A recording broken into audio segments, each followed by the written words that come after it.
Human camera ആണല്ലോ, ഇവിടുത്തെ ക്യാമറകൾക്ക് ഒന്നും വർക്ക് ചെയ്യുന്നില്ല. കണ്ണ് തന്നിട്ടുണ്ട്, നല്ല കാഴ്ചശക്തി തന്നിട്ടുണ്ട്. അതല്ല നീ കണ്ടുപിടിച്ചത്, നിനക്ക് അതാണ് പണി. ഇങ്ങനെയുള്ള കുറെ എണ്ണങ്ങളുണ്ട് ജീവിച്ചിരിക്കുന്നുണ്ട് സമൂഹത്തിൽ. മറ്റുള്ളവരെ എന്തെങ്കിലും, അതായത് ഒരാണും പെണ്ണും അപ്പൊ തന്നെ അവൾ അങ്ങോട്ടേക്ക് പരത്തി വിട എന്തെന്ന അവിഹിതം, മനസ്സിലായില്ലേ?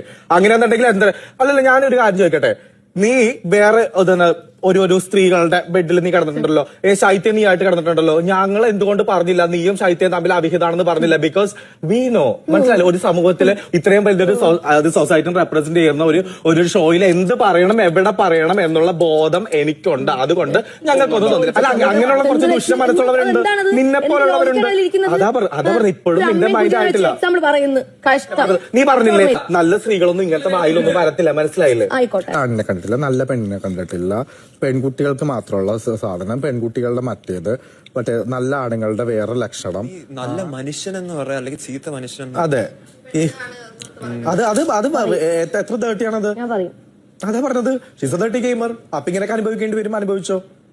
പഴയ കാര്യങ്ങൾ വലിച്ചിട്ടെങ്കിൽ മിണ്ടാതെ വാടച്ച് അല്ലല്ല, എനിക്കൊരു കുഴപ്പമില്ല, എനിക്ക് പ്രശ്നമില്ല അനുമോൾ, മനസ്സിലായില്ലേ? കാരണം എനിക്ക് പ്രശ്നമില്ല, ആരോപണങ്ങളെ ഭയക്കുന്ന ഒരു വ്യക്തിയല്ല ഞാൻ. പക്ഷെ നീ ചെയ്തത് ഏറ്റവും വൃത്തികെട്ട ഗെയിമാ, മനസ്സിലായില്ല? ഈ ചെളിവാരി എറിയുന്ന സ്വഭാവം മാത്രമേ നിന്റെ ക്വാളിറ്റി പറയാൻ പറ്റില്ല. അതേ മാത്രമേ ഉള്ളൂ നിന്റെ ഫോട്ടെ. ചെളിവാരി എറിയ, കാണാത്ത കാര്യങ്ങൾ പറയുക, മറ്റുള്ളവരെ വിളിക്കുക, അത് മാത്രമാണ് നിന്റെ വ്യക്തിത്വം, മനസ്സിലായില്ലേ? എടി, ഒരാളുടെ കിടക്കുന്നത് പോലും ഡെമോൺസ്ട്രേറ്റ് ചെയ്യാനായിട്ട് ഉളുപ്പുന്ന ആളുമില്ലാത്ത നിന്നെ പോലുള്ള ഒരു സ്ത്രീയാണ് ഈ സംസാരിക്കുന്നത്, മനസ്സിലായില്ലേ?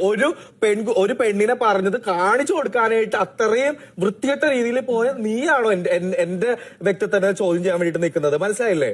അതാ പറഞ്ഞത്, നിനക്ക് പറ്റിയ പണി അതാ. ഉദ്ഘാടനത്തിന് ഏറ്റവും കൂടുതൽ എനിക്ക് തോന്നുന്നില്ല മോളെ, നിന്റെ ഇങ്ങനത്തെ ഒരു ദുഷിച്ച മനസ്സുകൊണ്ടിട്ട് നല്ല രീതിയിൽ പോകണം ആഗ്രഹിക്കുന്നവരെ നിന്നെ ഇന്ന് നാട മുറിക്കാനായിട്ട് വിളിക്കുന്നത് എനിക്ക് തോന്നുന്നില്ല.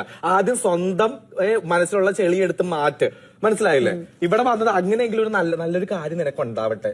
എനിക്ക് വേണം, നിനക്ക് ശാപിക്കാനായിട്ട് അറിയാൻ പാടുള്ളൂ. ലാസ്റ്റ് അത് ശാപം നോക്കിക്കോ, ദൈവം തരുന്നത് നിനക്ക് പുറത്തിറങ്ങുമ്പോ കിട്ടൂടാ. നീ കാണിച്ചേനോ?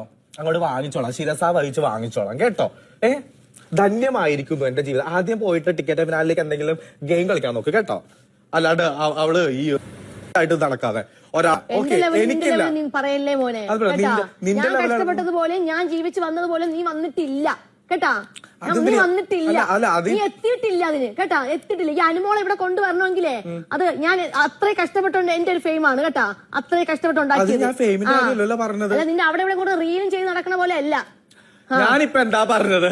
ഫെയിമിന്റെ കാര്യമാണ് പറഞ്ഞത്. I am talking about quality.